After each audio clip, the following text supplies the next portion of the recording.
માવઠાના કારણે થયેલા નુકસાનીનો સર્વે કરવામાં આવશે। અસરગ્રસ્ત તમામ ગ્રામ્ય વિસ્તારમાં સર્વેની કામગીરી પણ હાથ ધરવામાં આવી છે। સરકાર સર્વે કરીને ખેડૂતોને નુકસાનીની યોગ્ય સહાય પણ ચૂકવશે।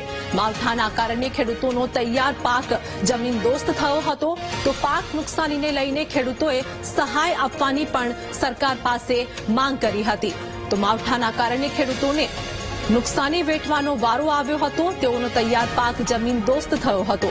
પાક નુકસાનીને લઈને ખેડૂતોએ સહાય આપવાની પણ માંગ કરી હતી, જેમાં આણંદમાં માવઠાના કારણે થયેલા નુકસાનીનો સર્વે કરવામાં આવશે અને અસરગ્રસ્ત તમામ ગ્રામ્ય વિસ્તારમાં સર્વેની કામગીરી પણ શરૂ કરાશે।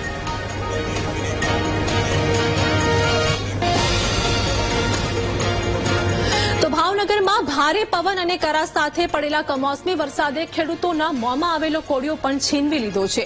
બાગાયતી પાકોની ખેતી કરતા ખેડૂતોને કમોસમી વરસાદના કારણે પારાવાર નુકસાન વેઠવાનો વારો આવ્યો છે। ભારે પવન ફૂંકાવાની સાથે જ માવઠું પડતા કેરી કેળા સહિતના બાગાયતી પાકમાં ખેડૂતોને વ્યાપક નુકસાન પણ થયું છે। સોસિયા ગામની કેસર કેરી એટલી પ્રસિદ્ધ છે કે તેનું વેચાણ દેશ વિદેશમાં કરવામાં આવે છે। જો કે કમોસમી વરસાદના કારણે આ કેરીઓ આંબા પરથી ખરી પડી છે। આ સર્વે ખેડૂતોને કેરીના સારા પાકની આશા હતી, જો કે માવઠાના કારણે ખેડૂતોના સપના પર પાણી ફેરવી નાખ્યું છે। કેરીની આવકમાં ઘટાડો થવાના પગલે ખેડૂતોએ સરકાર પાસે યોગ્ય વળતરની પણ માંગ કરી છે।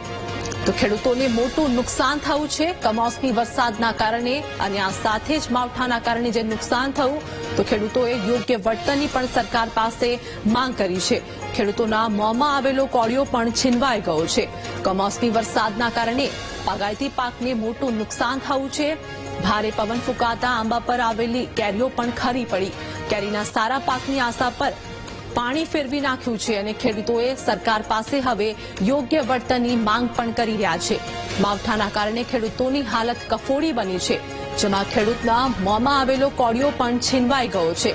તો કમોસમી વરસાદના કારણે બાગાયતી પાકને નુકસાન થતા ખેડૂતોને આર્થિક નુકસાની સહન કરવાનો વારો આવ્યો છે અને આ સાથે જ ખેડૂતોએ સરકાર પાસે યોગ્ય વળતરની પણ માંગ કરી છે।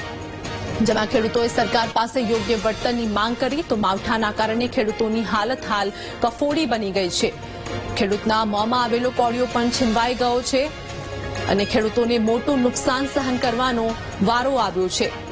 ત્યારે ખેડૂતો દ્વારા સરકાર પાસે સહાયની માંગ કરવામાં આવી, જેમાં કેરીના સારા પાકની આશા પર પાણી ફરી વળ્યું છે। તો ખેડૂતોએ સરકાર પાસે યોગ્ય વળતરની પણ માંગ કરી છે। માવઠાના કારણે ખેડૂતોની હાલત પણ કફોડી બની ગઈ છે, તો સંપૂર્ણ પાક ખરાબ થઈ ગયો હોય તેવું પણ જોવા મળ્યું છે અને આ જ કારણે ખેડૂતોને આર્થિક સ્થિતિ હાલ કફોડી બની છે।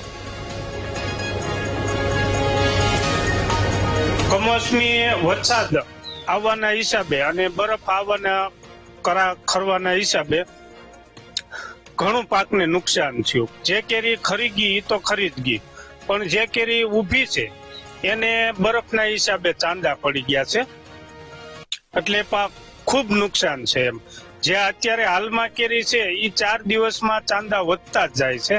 મારે પોતાને 80 વીઘાની બાગાયતી ખેતી છે, એમાં દર વર્ષે 40 થી 45 ટન ઉત્પાદન આવતું।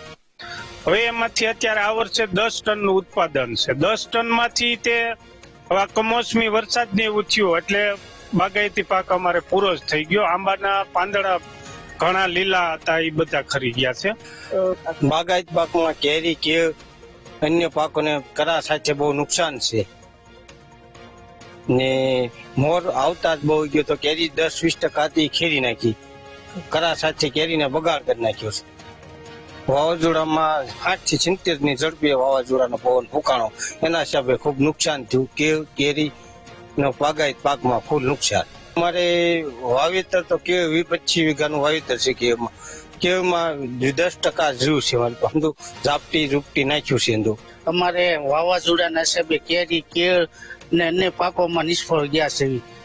કેરીનું ઉપર બરફ પડ્યો એટલે ટોસાઈ ગઈ, નીચે પડી ગઈ પવનના હિસાબે, પવન બહુ ઉડ્યો, એના હિસાબે અમારું એ જ કહેવાનું છે સરકાર પાસે અપેક્ષા કરવી છે કે અમને એની કાંક ઓલું કરો તો ખેડૂત ઉભા રહે બાગાયત પાકમાં કેળના પડી ગયું, એમાં ખર્ચ બહુ થાય. વીઘે 80 થી 90 હજારનો ખર્ચો થાય છે કેળ ઊભી કરવામાં. વાવાઝોડાના લીધે બરફ બહુ પડ્યા છે, એના લીધે નુકસાન બહુ થયું છે. 3 દિવસથી શરૂઆત થઈ છે. મારી વાડીમાં કેળ છે, આંબા છે, બાજરી છે, એટલે બહુ નુકસાન થયું છે. એ પ્રમાણે અમને સરકાર માન્ય કાંક વળતર આપે તો અમારે કાંક ફાયદો થાય છે. તે પેલા મોર આવ્યો હતો તો એ વખતે તે નુકસાન હતું અને અત્યારે તે નુકસાન બહુ થઈ ગયું છે. એટલે અમને સરકાર કાંક સહાય મળે તો અમે આગળ હાલી આવીએ છીએ.